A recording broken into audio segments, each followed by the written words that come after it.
Pop culture has been watered down by Hollywood's pro-remake and sequel lust for that extra dollar, but television has only gotten better with top-notch writing and higher production values.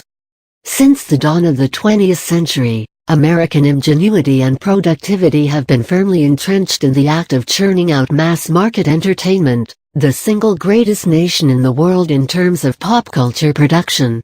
Nearly every medium, from the inception of radio to film, television, and now the internet, has thrived in our media culture, thanks to the glamorized, over-the-top showy lights of Hollywood. But commercialism hasn't quite killed creative output in America. Sure, it's put it on hold many times, and it makes it harder each and every year to dig through the mess and find those rare gems, but it hasn't killed it. Especially now as the new generation of mass media evolves on the internet, there are more and more outlets for decent products to reach the masses, whether it be formerly underground music like the Arcade Fire or indie films pushing their way all the way to the Oscars like Little Miss Sunshine. The buzz machine that is the internet keeps everyone in the loop. As big as the internet is these days though, still there are two main standards by which we remain happily entertained most days. And television has become increasingly better than film at doing so. While Hollywood has wallowed in those pits of remakes and sequels, television has started to do something interesting all on its own, spend time and money on creative new ideas. Good writing on television was as rare as slot car derbies on Animal Planet only a decade ago. The idea of putting a decent concept and a full production budget on par with a major motion picture into a television show didn't occur to most executives until channels like HBO and Showtime started doing it. The Sopranos, Sex and the City, and half a dozen other shows were massive successes, and they were good, solidly written shows, devoid of cliché, tired sitcom humor, or reality show excess. While it's true the reality show craze is just now starting to die down a bit only to be replaced by the big stakes game show craze, the effects of those genuinely intelligent programs is still felt today in shows like Lost, 24, and House. The networks saw the effects of a serialized program with a well-developed plot and tons of interesting characters. Characters are the key to any good television show. Look at the best ones out there.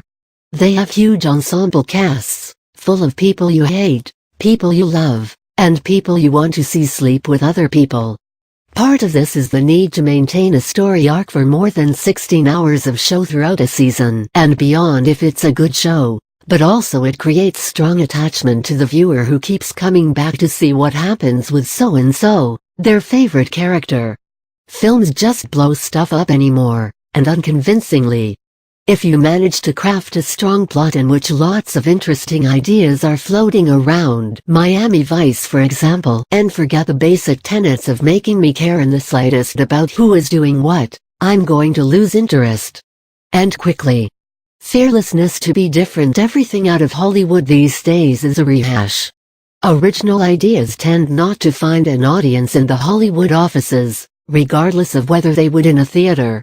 One needs only look at the nominees for Best Picture the last couple of years to see at least half of the films on the list didn't do well at all in the box office. It's the comic book adaptations, remakes, and 80s rehashes that bring in the big bucks these days, and as long as that's what people pay to see, that's what Hollywood will make. But, on television, writers are taking chances, creating new and exciting ideas, or reworking tired stereotypes, such as heroes, to create compelling new shows.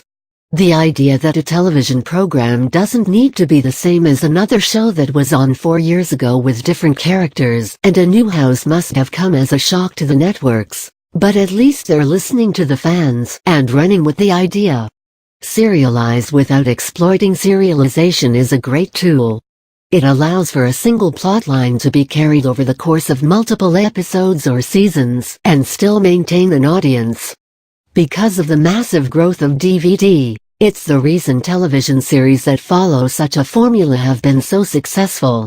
If you create a 16-hour run of a single storyline that people find compelling and offer it for sale on 6 discs that can be watched simultaneously, it will be successful. But film has had a bit of trouble with the same formula. A financially successful film will be revamped and turned into a new film to be released 3 years later, mainly in hopes of duplicating the original success of the first film. However, the concepts are maintained. True trilogies, films that maintain the breadth and emotion of their originals, are almost always successful. Star Wars, Indiana Jones, and Lord of the Rings all stay true to the source material and in most cases serialized the content. Spider-Man is another good recent example of the same idea. But genres like the horror genre start pumping out yearly incarnations of the same story but with more blood and less plot. They only dilute the original film and the fan base.